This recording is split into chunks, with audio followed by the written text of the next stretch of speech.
Senator McCaskill, do you have an opening statement you'd like to make?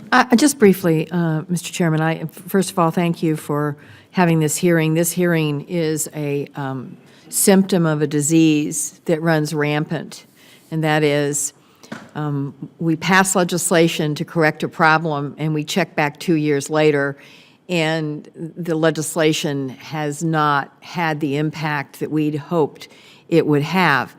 And you have outlined, I think, very thoroughly the issues that we have, and some of it is delay, some of it is calcified processes that sometimes changing those processes require more than a bill being signed by the president. Sometimes it takes continued pressure, continued oversight, continued aggressive efforts at looking what is happening, why is it not happening, and what can we do to really make this law have the impact that it has the potential to make.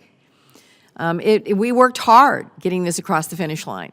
We did what you're supposed to do in the Senate. We, had lots of folks upset about various things, and we kept working it and working it and working it and finding agreement until we got a bill that had broad support in the United States Senate on a bipartisan basis.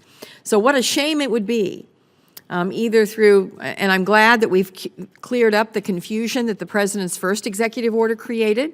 That was not a good moment, where all of a sudden we had an executive order being issued that clearly didn't even envision or understand the current law. And so now we've got a corrective executive order, which I think puts us in a much better place. But I want to echo your comments about how important it is that we get a permanent director of the Permitting Council.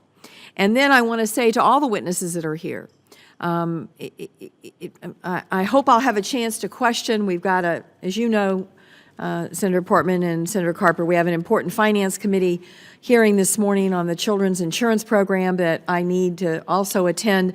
But I really, when I read about AMP and the problems they've had with trying to get Fish and Wildlife and FERC on the biological opinion, and then to have the Army Corps basically take their football and go home and say that isn't going to work. Excuse me, that's not what this law says. This law says the Permitting Council at that moment steps in and says, no, you're not going to take your football and go home. We're not going to make them go through this again. This is why we passed this law. And so what I really want to hear about are these, even if they're anecdotal, examples of where the law is not working the way it's supposed to work, and what we need to do, what 2x4 we need to pick up to exert pressure against the Army Corps or against any of the other, whether it's FERC or whether it's Fish and Wildlife, National Park Service, whatever it is, wherever we've got to exert that pressure, I think it's really important. And I know that Senator Portman is committed to that, and frankly, I enjoy doing that. So give me a chance to go to work and try to make this bill what we'd hoped it would be. And I look forward to learning more about the problems that everyone's facing and the fits and starts we've had in getting this in place.